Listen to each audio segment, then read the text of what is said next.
In local news today, the civil suit against a Newtown Abbey police detective ended today with a conviction of not guilty.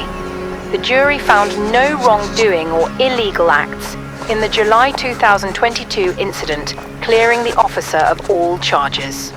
The Belfast officer is expected to return to active duty within the week. In other news, local Irishman living in Canada wins mega jackpot lottery. When asked what he will do with the winnings.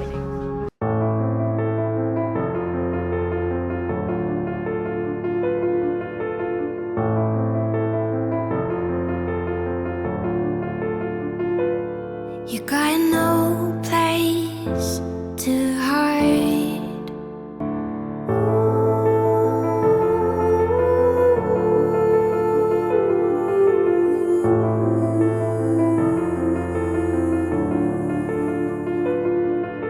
Monsters stuck in your head.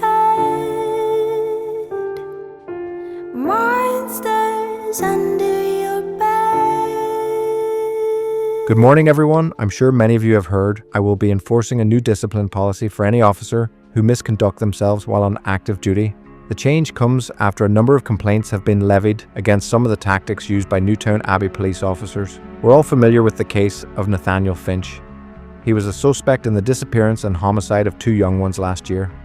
Now, Finch says he was handcuffed and brutally beaten in the back of a squad car by 2 of our officers, and lucky for those officers, he was unable to identify who exactly was involved, stating that they wore balaclavas to hide their identities. Well, I am here to say that that kind of vigilante justice will not be tolerated by any member of this force. The badge is no excuse for any sort of bad behaviour. There are 3 sides to every story: your side, my side, and the truth. The saying encourages us to be open-minded and consider all sides of a story before forming an opinion or making a judgment. Take me through what happened from the beginning again. Where were you at the time of the incident? I was waiting in the car, as I was told. Who told you? D.S. Sully. And what happened next?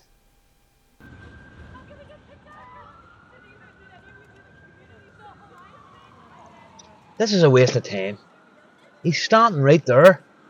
Let's just grab him. You heard what the chief said. We're not to touch Finch under any circumstances. We're here on guard duty to do surveillance. So we wait and we watch. Now you know why I find that all a bunch of horse shit? The guy's already committed 6 crimes while we have just been sitting here fucking watching him. You're right, okay? But we're not here to nick him for the crimes he's already committed. We can't afford to have him walk out on a technicality. What we need to do is we need to catch him in the act so the charges can stick. We make it fucking stick. Hey, keep that kind of talk to yourself, okay? I've been doing this for 15 fucking years. By the book. And none of that's gonna change. Not even for this scumbag. You know, if it was your sister, or even your daughter, God forbid, you'd be singing a different tune then, wouldn't you?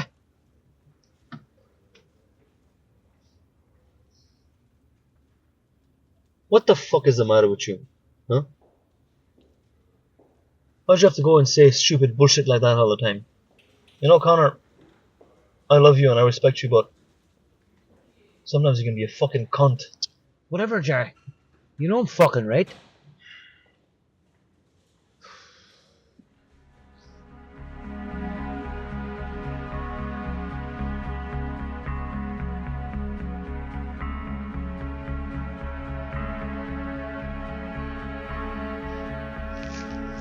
You hungry? Fancy something to eat? Yeah, I could do with a bite myself, to be honest. There's that new fish and chip shop around the corner Eddie keeps going on about. The one with the sweet curry sauce? Yeah. Yeah. I don't know if it's smart to eat that while stuck in the car. Especially with you.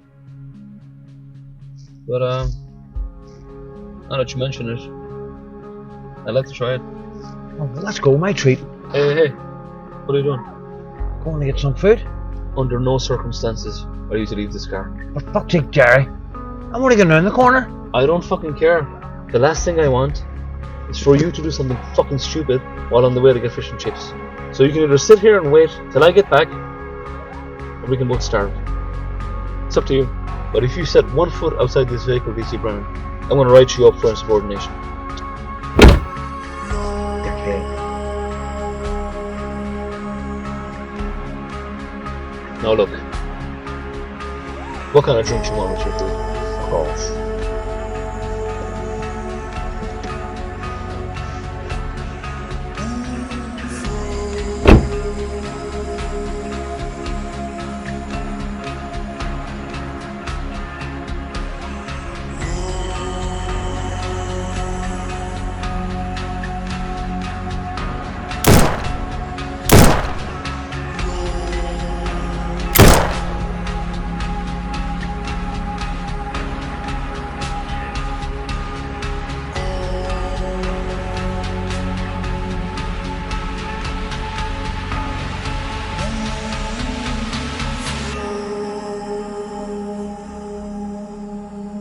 Let's take it from the beginning.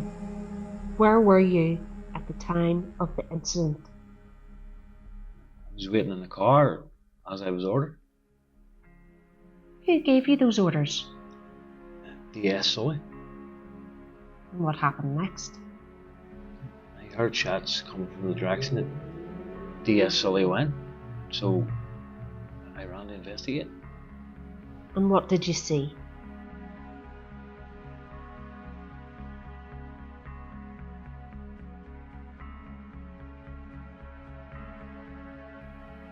I saw our suspect, Finch, standing over DS Sully with a gun. It just looked like he'd seen a ghost. And what did you do next? I drew my weapon and ordered Finch to drop the pistol, but he just stood there with straightness in his eyes. So how many shots did you fire from your weapon? 3, maybe 4, And do you recall how many he shot? twice, maybe. Connor, who shot the girl? Connor, answer the question! Who shot the girl? I don't know. Look, I believe I know what happened. Yes, Sully walked into the chippy. He was confronted by Nathaniel Finch. I believe Nathaniel had set up an ambush. He shot DS Sully twice. It could have been a third time had you not intervened. But unfortunately, during the crossfire between yourself and the suspect, one of Nathaniel's stray bullets tragically shot a young girl.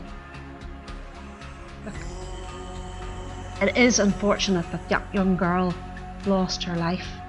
But you managed to save DS Sully. So what now? Go home. Take some time, recover. The department will look after everything else, the family and the girl. Connor, you're a hero.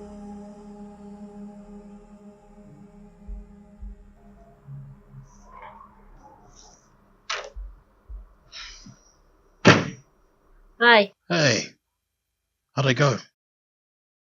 As well as could be expected. So you believe him? No. Well,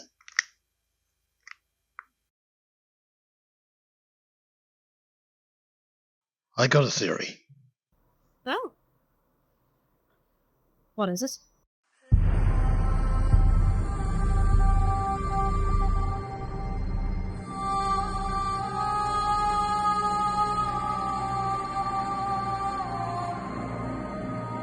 Hey, what the fuck happened? She caught me off guard. What? Jerry, you're not making any sense. What the fuck happened? I messed up.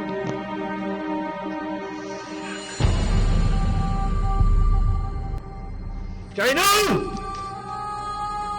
Jerry, you don't want to do this. We can fix this, okay? No! Well, here's what we'll do.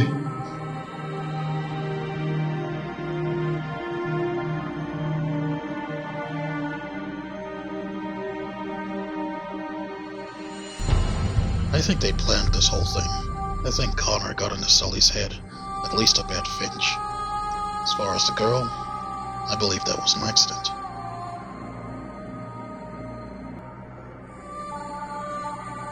But like I said, it's just a theory, right?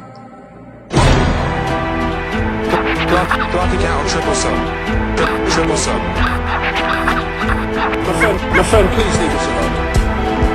Passport to memory, the vista splendid, converse with entities composed of family and friendship. In that sentence, extension of reality was dissonant. On my side, but unforgiving, silver spoon and taste of cinnamon. Useless block rockers, inane chatter and bleeding afterlife. In that morning where I contemplated going all in or giving up. When all the tea in China ain't enough, stay in touch. But my prognosis is you're basically fucked.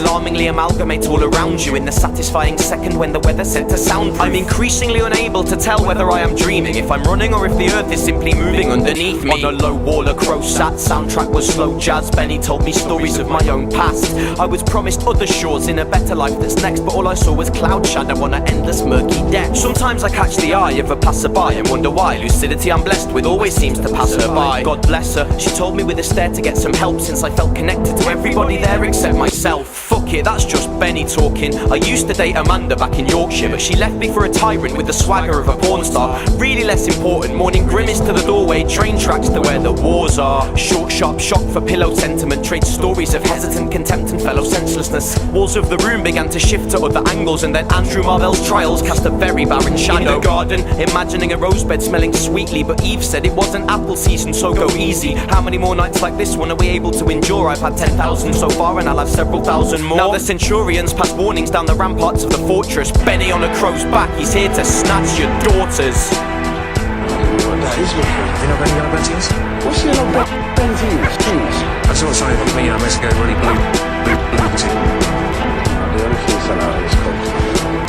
No, you must have some, You're telling me what I have and what I don't have? Are you the boss boy?